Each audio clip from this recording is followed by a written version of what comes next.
your rich criminal history. You have a rich criminal history. You're held in contempt of court. You now call 25 CR 329, the state of Texas versus Charles Darrell Johnson Jr. That's you. Yes, Present with Mr. West, your attorney and the state's attorney. Okay, everybody? yeah. Earlier, you pleaded guilty to this indictment, which alleges the second-degree felony of burglary of a habitation. A pre-sentence report has been prepared. Have the parties had an opportunity to review the report? Are there any corrections or changes to it, State? None from the state, Your Honor. None from the defense. Then it is made a part of the record for all purposes. There is an agreement that's been reached where whatever sentence the court assesses shall not be more than 10 years imprisonment. So we've got no less than 2, nor more than 10 years confinement. He could be placed on deferred or unadjudicated probation for up to 10 years. And he could also be placed on regular probation. I could sentence you to no less than 2, nor more than 10 years in prison, and then suspend that and place you on regular probation.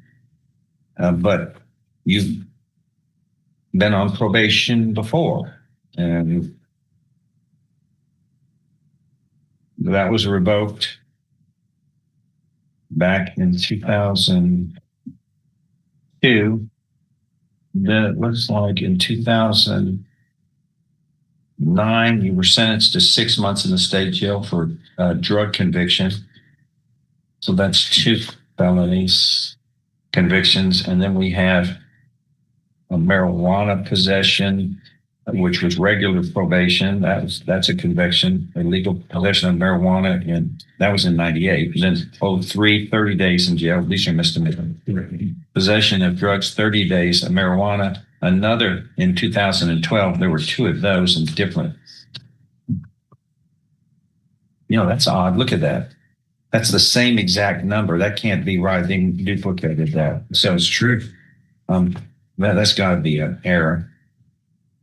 Looks like you have 3 prior misdemeanor convictions of marijuana, Yes, and then 2 prior state jail felony convictions. And all of these are the same thing. It's controlled substances. yes, All right. Go ahead. Your Honor. You may go forward. Thank you. If you wish. Yes, please, Your Honor. We're going to ask the court to put him on probation, and we're going to let the court decide whether regular or straight is the court term of probation. Looking back at his criminal history, as you see, His time, the credit, please. Thank you. Go ahead. and like the court just mentioned, all of his prior criminal history is all from drug issues. The most recent one looked like the last one was in 2012 was the last conviction. So it's been quite a while since he had any problems with convictions. The biggest thing I want to point out on the PSI, Your Honor, is in the statement of interested parties that the victim of the case, who I don't know if the court remembers, we actually had a trial. This was a plea during the trial. Ms. Part already testified about what was going on. But she did state there in her statement that she does not have an objection to the defendant receiving probation. So if the court was to give probation to this individual, this defendant, the victim is already on board with that, is okay with that. Also, the last sentence there, she said she asked the court to order the defendant not to have any contact with her in any way. If you were placing him on probation, you could make that an order and keep him away from her for up to, and I'm sure the court would do this, 10 years. Versus if you send him to prison, we all know that he's not going to do a full 10 years, and then the court would have no control over keeping him away from his part at that point. I mean, she can go down and get a protective order or something like that, but it's out of this court's hands. But if we were to give him probation, then the court could order him to stay away from her and make it a condition, and that if he violates it, then he goes to prison for up to 10 years if it's regular probation, and if the court defers it, up to 20 years. That would give the court a bigger hammer if the court wanted to do a deferred probation. You could sentence him to a longer time if he did violate probation. Also, I think they indicated some drug treatment. I think we can get him evaluated to see if drugs are still an issue. Like I said, I know there's a history of drugs, but the last one, like I said, was not, the conviction was in 2012. So I think that probation is probably the best in a case like this.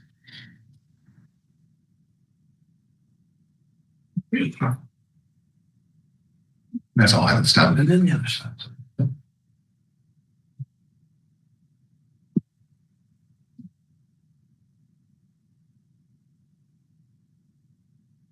Let me ask you, before we go forward here. Yes. I was thinking about some things, but everybody has reviewed the pre-sentence report. Yes, sir. There aren't any objections here. No. Okay. Yeah. I know that's All right. All right. Go ahead, Stan. Your Honor, the facts of this case are particularly egregious. He sneaks over to her house, snuck up there on his former girlfriend. He had taken her kids out of the house prior to that in the morning, and he just starts beating her, ends up choking her out several times where she passes out, and she's eventually able to escape. He flees, and then the kids suddenly show up again after he drops them off down the road. Again, she could have very easily died in this situation, Your Honor.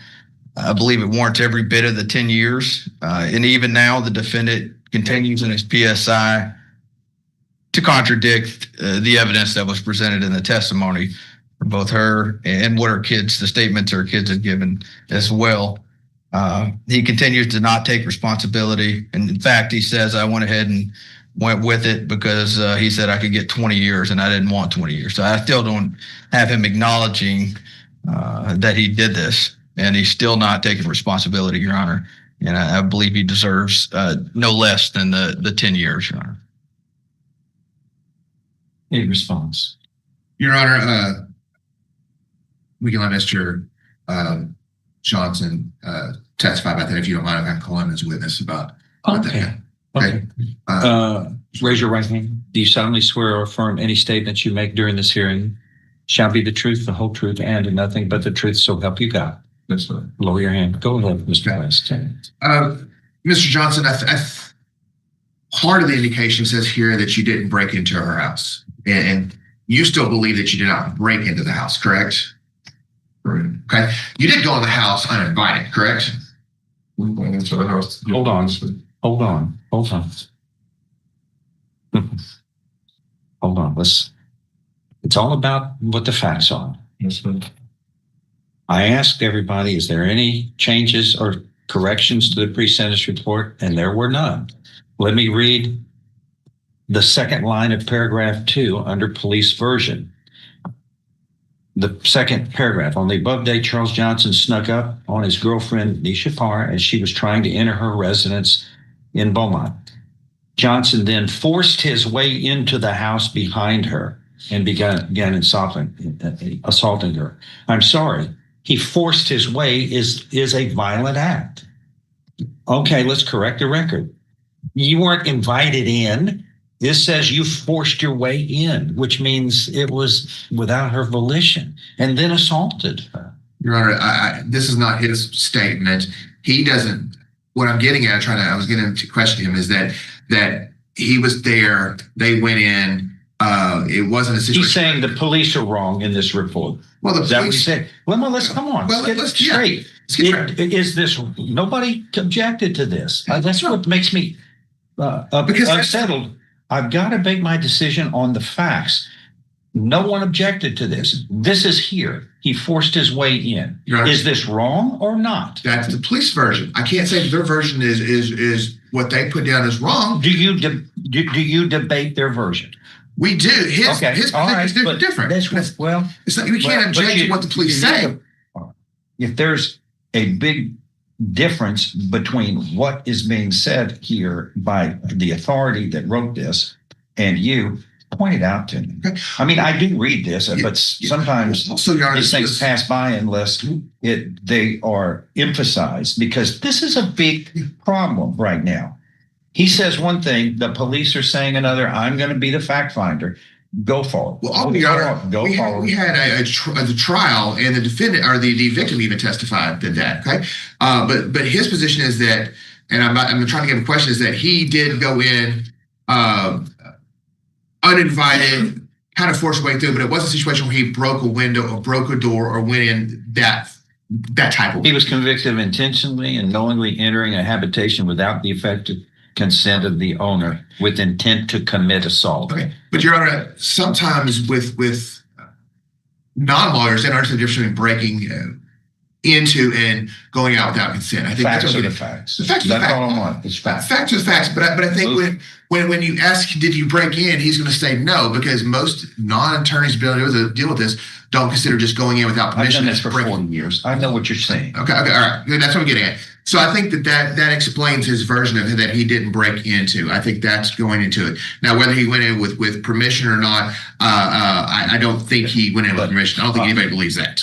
But what we're trying to get to are the facts. What's the truth? Right. And somebody's version may be different from the facts. Go ahead. Right. Well, I think the facts are, like I said, the facts are the facts. He went in without permission, and some bad things happened. I think there's no question about that.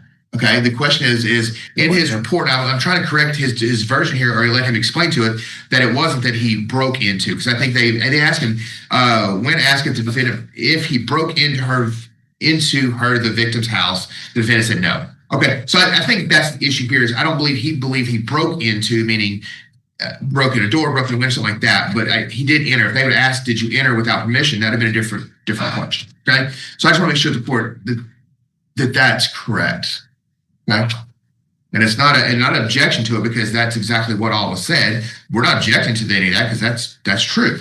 But I think the court needs the explanation of that's the difference there. And it goes, upon entering the residence, this state, he began assaulting her and dragging her through the house by her hair, using his hands to strike her and threw her body about the room.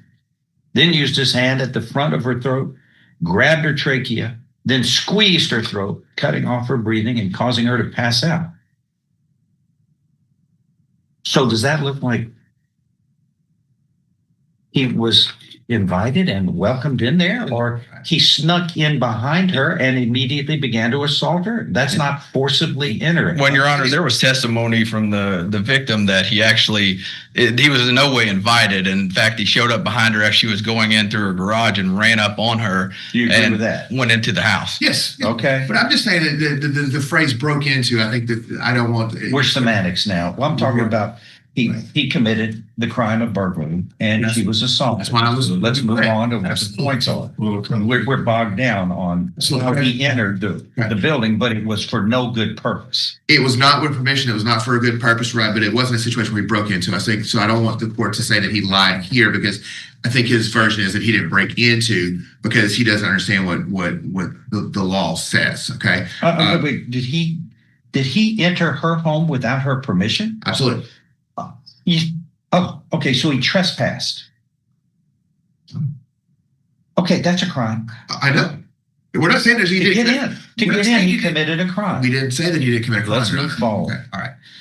But like I said, I like to go back to the point where even the victim in this case indicated that probation would be good for him, or she would have no objection to it. And I still think that probation with a restriction to keep him away from her and all the conditions of probation to making sure he lives right would be good. I know he has violated probation in the past. However, in the past, it was a drug-related issue, and it's been quite a while since his last probation.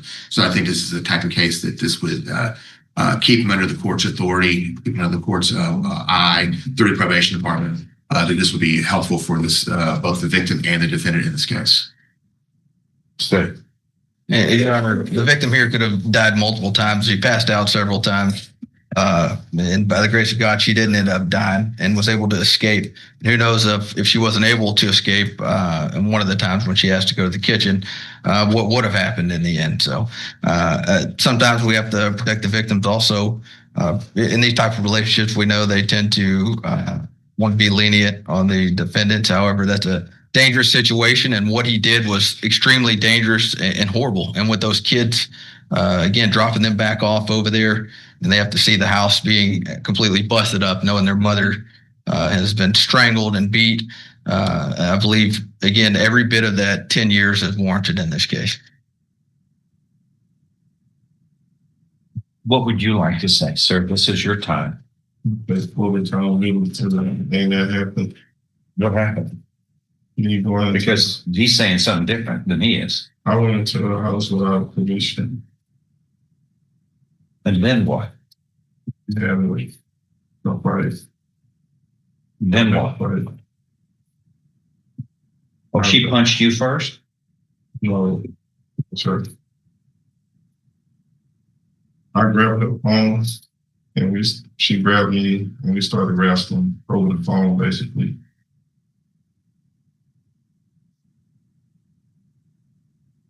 I had no intent to try to kill her or harm her or do anything.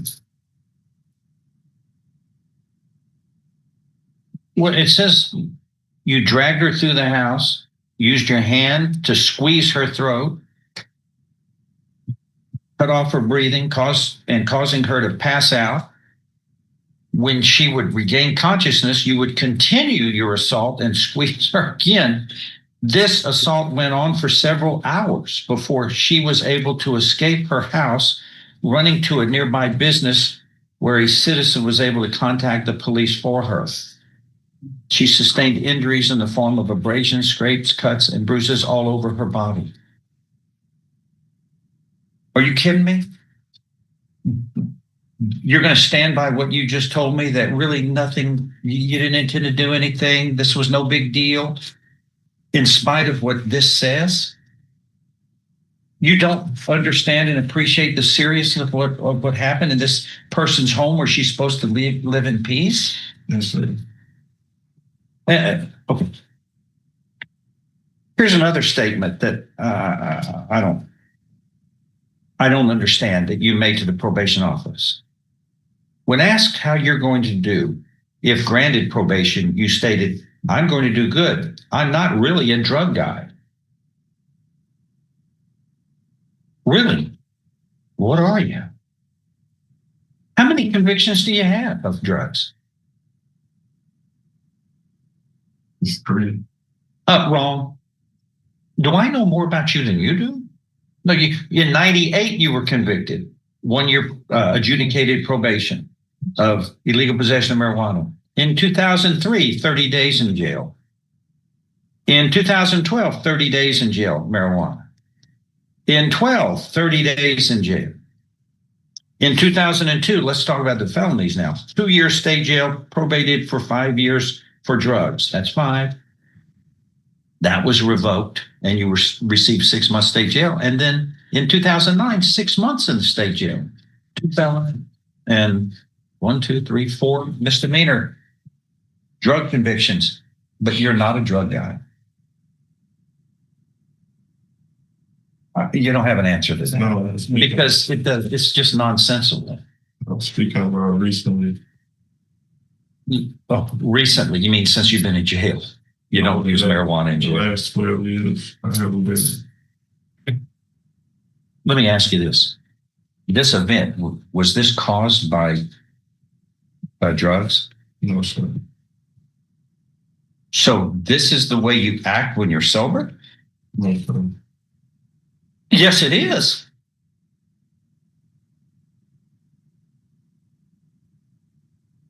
Oh. Okay.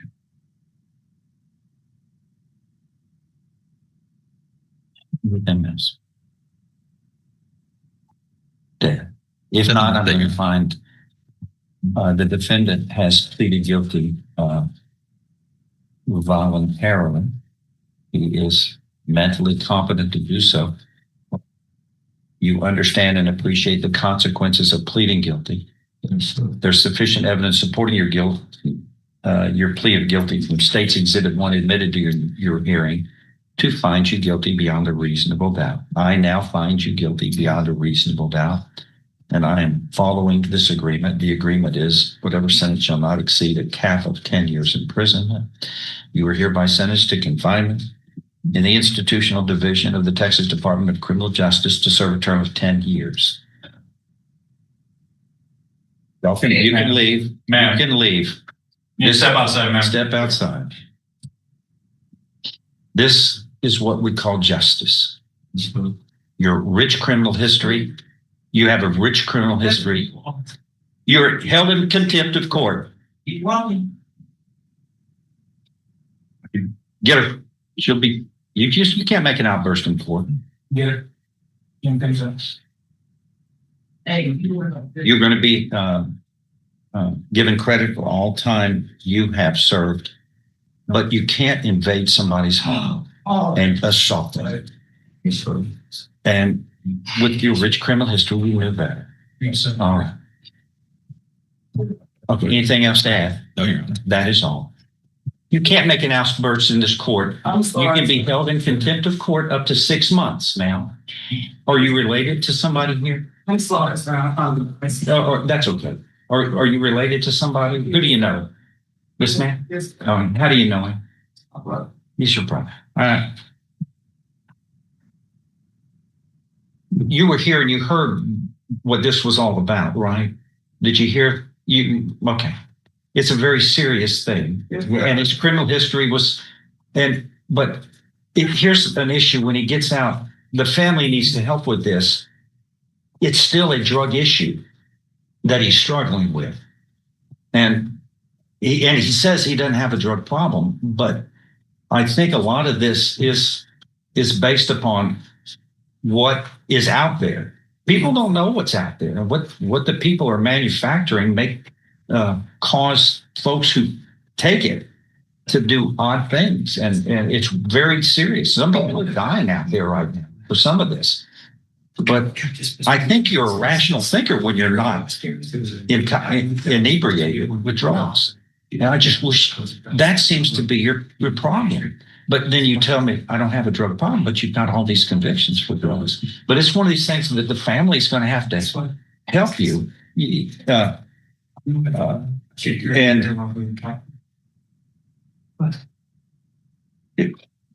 John, I want you to talk to me about what you might be able to figure out what plan you might be able to do to put him into a facility, which this court might consider doing before this term is completed. You know what I mean? Yeah. Because he needs help. Okay. And the family seems to be supportive of him, but you've got to be firm that his actions can't be tolerated. And it's Christmas time. It's supposed to be where the family gets together and enjoys life, and they're not with you. You're not with them, and but there's a way to avoid that. Okay. Thank you. Let her go.